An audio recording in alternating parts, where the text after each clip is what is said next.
Welcome into Always the Jags, your number one podcast for all things Jacksonville, all things Jaguars, all things Duval. Now we're in free agency and we're in the first wave. If you've been following, I tried to make some shorts about the guys that I would target in free agency. Tried to make some shorts like a pre-free agency mock draft. This episode won't be that long because Jaguars are very quiet in free agency. Not much happened. So I'll try to spend the first. We'll just talk about what the Jaguars did and, more importantly, didn't do, more than likely, and some of the other free agent moves that will end up impacting us as a team because, we're in the NFL. We're going to play these guys in a few weeks. So, first up, the Jaguars pretty much just stuck to re signing our own guys, right? I mean, Dennis Gardeck is coming back. We got Quinton Morris back. A couple of like kind of backup role player guys. I wasn't sure that Gardeck was going to come back, so it looks like he came back on a team friendly deal. The biggest one we passed out was to Monteric Brown, who came back for 3 years over 33 million over 3 years, so about 11 per year. Good deal for him. When if he hit free agency, I heard that teams were looking at getting him 12 to 15. So I don't necessarily have an issue with us re-signing Monteric Brown because he's a great player and it's a cool story and he's very good in zone and I think he'll probably compete and potentially be our number two cornerback next year, even over Jerry Jones. My only concern is just the money that we earmarked for him.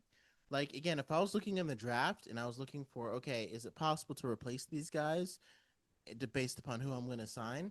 I don't think it was possible to replace Etienne and Devin Lloyd. I don't think there's a running back as fast as Etienne, and I don't think there's a linebacker with the coverage skills that Devin Lloyd has. So if I'm comparing that to Monteric Brown, and I thought we could have replaced him with Traden Stukes, who's a guy we can pick up in the third round, who's also phenomenal zone corner, and he can compete to be the number two with Jerry and Jones. Now, it might be that Jerry and Jones isn't as good in zone, so they kind of needed someone who, because I think Jerry prefers to play press man, but I'm not entirely sure. Now, maybe they needed someone who really knows the system and is really ready to go in, and they just. But again, they were okay with letting Lloyd go and ETN go, so it's not like I'm saying like Brown was. Again, it might have just been based upon how much they ended up getting paid. But to me, I can't look at Brown and say he's the same priority as ETN and Devin Lloyd, right? Like, it's just not, to me, it's not on the same level as to who I'm going to prioritize getting those deals done. So, still pretty team friendly deal. They say he could have gotten as much as 15 on the open market. But with him, off, Jamel Dean's number is going to go up a couple. There's not a lot of cornerbacks in the market, so this would have been a good time to test free agency if you were a cornerback. So, like I said, small deals. I'm not sure if we got Andrew Wingard back. But like I said, we re-signed a lot of kind of role playing guys. Um, and a lot of people are expecting us to extend Parker Washington and potentially even Brenton Strange. So now let's move on to what we didn't do. And Devin Lloyd and Travis Etienne. So Travis Etienne ends up kind of going back home, so to sorts, to Louisiana for with New Orleans. He got a 4-year, $52 million deal. Now my thing is, I would have offered Etienne. I wouldn't have wanted to go over 13, but I would have offered him like 12 and a half. I think I would have tied him right at James Cook. So this deal was exactly for his market value. Because I don't know why I saw as low as 7. Like he was at least going to get 12. But 4 years, 52 million. If it was just $500,000 more a year to keep him here, I would have done that. Now I don't know if I would have done 4 years because that does change the guarantees and a lot of things. I'm surprised that he got a 4-year deal. Running backs usually end up getting like 3-year deals, right? Just because of the life shelf of a running back and what it is like. So I wasn't expecting him to get that long of a deal, but he did. And if I'm looking at even the Jaguars cap situation with everything that we did, again, even if we only had to keep one guy out of those three, Monteric Brown, Devin Lloyd, Travis Etienne, I would have rather given Etienne that contract than given Monteric Brown the contract he got. Now, they say cornerbacks are harder to find than running backs. That's kind of the mantra, and that's why cornerbacks get paid so much more than running backs. Because remember, Etienne is the start. He got paid like a starting number one cornerback. Monteric Brown is getting paid like a number two corner, and they're still almost the same, right? That just shows you the disparity between the two. Um, but I also think that running back and linebacker are some of the least expensive positions in football. So if you have to sign somebody, you want to put your money there. And if you have to draft somebody, you want to draft the more expensive positions, wide receiver, cornerback, quarterback, because those are going to be cost controlled for the next few years. And when they hit the open market, like I said, those are the guys that you want to be drafting, and you want to be signing guys that cost less but are still starters, considered starters for their team. So ETN, and with ETN gone, who would I replace for him? A lot of things are indicating we're going to go after Rachaad White. Not angry at it, not terrible. I kind of like Aaron Jones. I think I would kind of prefer him because he's got that kind of veteran mindset. He could be a good scat back, pass catching back. I still think LaQuinn Allen is going to primarily play that role. And he's shown that he can really do pass protection this year. They had him in for a lot of drives. I'm just not sure if I'm convinced that Bashal Tutin is going to lead this backfield. I've just I like him. I think he's great, but ETN is just so smart and so dynamic. I'm sad that we lost him. I'm very sad that we lost him. And a little confounded as to why.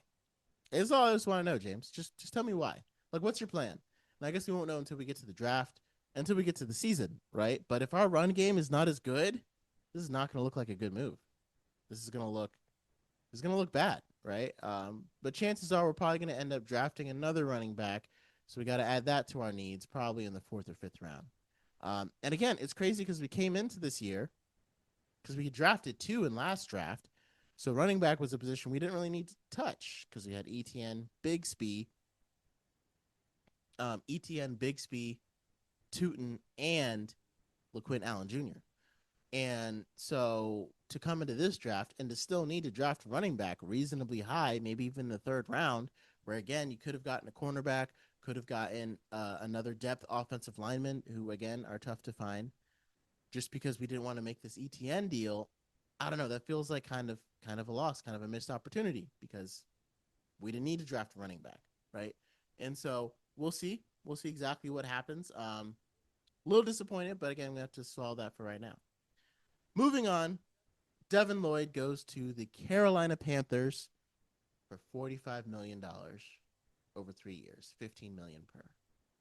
This one hurts the most because ETN got a little bit more than what I would have offered him, but Lloyd got exactly what I would have came to the table with, right?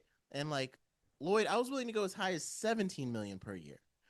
So you're telling me that if the Jaguars had started off at 13 or 14, the Panthers ended up getting him for 15. We couldn't have shelled out 15 million a year for a guy that we thought was going to get 20 plus, for a guy who led the league in interceptions, if I'm not mistaken, for a guy who has unmatched coverage skills for a linebacker, which is increasingly hard to find. 15 million, that was it.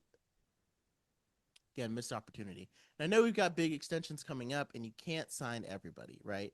But I think this one hurts more than ETN because, again, if you ask me, I would let Monteric Brown go, and I would have kept at least either ETN or Lloyd because the money's almost the same, right? I mean, sure, Lloyd is getting paid like $4 million more a year than Monteric Brown, but any 3-year deal is really a 2-year deal because there's not a lot of dead cap, and you can release the player in the third year. So based upon that, if Lloyd had to be released in 2 years, we'd be able to do it. And yeah, I know we've got big money extensions coming down. I know Trevor Lawrence's cap hits are gonna start hitting pretty heavily, and it's nice to keep everybody, but you can't always do it. But I still think for the deals that they ended up getting, I still think we could have made it work. So Devin Lloyd chose to leave Jacksonville for Charlotte, which is kind of ironic because just this year I left Charlotte for Jacksonville. So Devin Lloyd, some advice for when you get to the Queen City.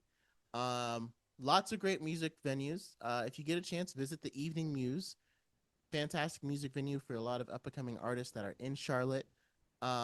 Food-wise, you're definitely going to want to hit up Velvet Taco in South Park, and you were going to get addicted just like my wife and I were, and I wish they were in Florida, but they're not. There's a brewery off of South Boulevard in South End called Yancey. Fantastic beer. Love their cider. Highly recommend it. You should probably check them out. It's always good to have some good breweries because there are some that are Charlotte's known for its breweries. There are some that are really good and some that are just okay. Like Old Mecklenburg. I think if you like ales and stouts, they're pretty good. But my choice is breweries at Yancey. You need a place to just kind of relax and chill out. Freedom Park is such like a zen mindset, especially when the weather is nice. It's absolutely beautiful. So definitely check that out. I mean, the water in the middle and the fountain just makes you feel like so serene. If you like great barbecue chicken and barbecue food, you definitely got to check out Noble Smoke. It's just northwest of uh, Wesley Heights. Um, you will not be disappointed. So yeah, Devin Lloyd, if you need any advice for navigating Charlotte, and just hit me up because I got you. And again, we kind of traded places. Wish you were still here in Jacksonville, as I'm still learning everything that's around here in the River City. But hope you enjoy your time in the Queen City. Hope they treat you the way that I mean they already treated you the way that James Gladstone should have by giving you that deal. But yeah, so that's kind of those big free agency news for the Jaguars today. Travis Etienne and Devin Lloyd, the two free agents I didn't want to lose, we ended up losing. Now, a part of me is okay, again, because you can't keep everyone. There's a chance that the Jaguars could be playing the comp pick game, right? Where, because again, the Ravens have been playing it for years, and that's how their team has stayed so competitive for such a long time. Because you notice the Ravens rarely ever sign anyone in free agency, and everyone who was on the Ravens gets signed to massive deals. Like the Ravens lose players in free agency literally seemingly every single free agency cycle. And they mitigate that by the comp pick formula because again, they are a draft and develop team. So they draft these players, they develop them, and then they hit free agency and other teams want to come snatch them up because they played so well in the Ravens system, and the Ravens go back to the board and continue drafting and developing guys that fit in their scheme. So obviously, the best way for us to be a long-term success team is to draft and develop. And to do that, you're going to have to lose some guys and you're going to have to replace some guys. We're in year one. I don't necessarily know if we're there yet, right? And so it's like you kind of have two options. You can either go the Ravens route and play the comp pick games that we always have some cap space and that balancing who you keep and who you don't because you can't keep everybody, or you can play the Saints game where you just keep kicking the can down the road and be in salary cap hell. And guess who the Saints just signed? Travis Etienne. It's like the cap space when it comes to the things that the Saints are able to do. I'm like, what is the cap space limit? Like, what does it even do? Because the Saints, every single year, they are always negative by multi millions, and they somehow come away with whatever they want. Now they've had to cut some guys and trade some guys and move some contracts, but it doesn't really feel like the Saints ever have cap space, and yet they always can make moves. So you can kind of go one or two ways with that.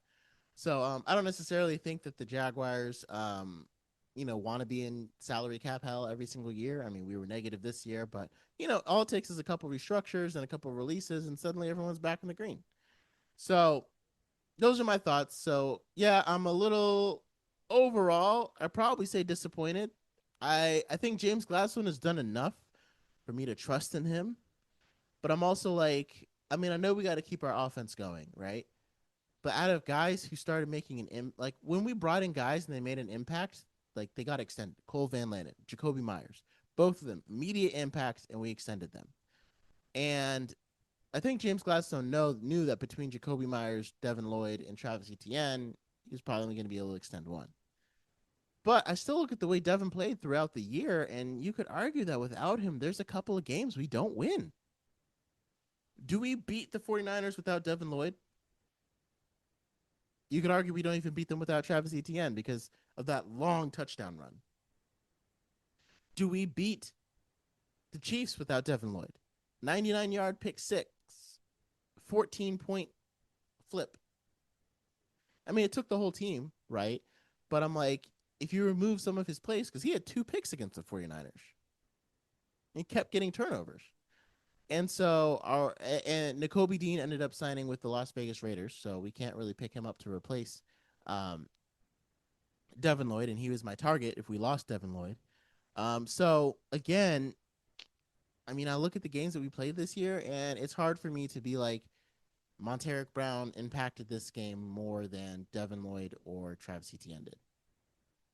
And hopefully, our team can be just as competitive and even better, right? Because you always want to get better every single year. But the road is definitely going to be tougher. Our schedule is we have a first place schedule, and we're going to be missing some key pieces. And who's the linebacker that's going to step up and be able to cover the way Devin Lloyd did? Ventrell Miller, Jack Kaiser. Are we drafting a guy? So now we need in the third round. Now we need to take a linebacker and a running back. Kind of makes me think we should have just worked out the numbers and kept them. Now I'm also not sure if how James Gladstone feels about Trayvon Walker and if he wants to keep him or not. Because that's an extension that would have to come due at some point. Again, if you ask me, I'd rather have Etienne and Devin Lloyd than Trayvon Walker, especially when you consider that Trayvon Walker's probably going to get or command what Etienne and Devin Lloyd get combined, right? Like again, just from this season, I look at game changing plays. Devin Lloyd and Travis Etienne are making them. Now Trayvon Walker is a steady force in the run game, right? So it's hard to be like, it's not as flashy, right? Because he's always like teams can't run against us, and that's largely because of Trayvon Walker. So it's not like a flashy thing, but at the same time, again, if I'm looking for game changers, playmakers, we just let two walk out the building, and so I mean, I believe it's obviously not what I wanted, and probably not what most Jags fans wanted.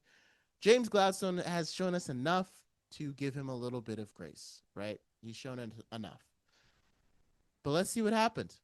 Let's see what happens. Let me know your thoughts down below. I think the Jaguars have positioned themselves to go and get make a not a splash signing, but add like a Calais Campbell or a Bradley Chubb when we get to like the second wave of free agency. Now that a lot of the big names have just fallen off, Trey Hendrickson ended up going to the Ravens after they dropped out of the Max Crosby trade, which was crazy. So let me know what you think, and also let me know about this trade idea because I heard it floated around, and I've been thinking about it too. So obviously, Max Crosby is like the kind of game record game changer that every team would want. So Jaguars fans, on the clip with this, Max Crosby, would you offer the Raiders Trayvon Walker, Brian Thomas Jr., and a 2026 third round pick in exchange for Max Crosby because his value has dipped a little bit after all this nonsense? Or would you offer him Trayvon Walker and a 2026 second round pick and maybe a depth piece somewhere in exchange for Max Crosby? Or would you say no deal at all? He's not coming to Duval because obviously the Raiders could use a guy like Brian Thomas Jr. And as much as I love Brian Thomas Jr., I do think Travis Etienne can. I mean, I do think Travis Hunter can easily play our third wide receiver, and I think Parker Washington has stepped up to the plate as well. And I think if that's the cost for getting Max Crosby, I would do it because he may not be just as good against the run as Trayvon Walker, but he's pretty close. And just the sacking presence and him next to Josh Hines Allen, that would be the kind of superstar move that would be like, oh, the Jaguars are for real.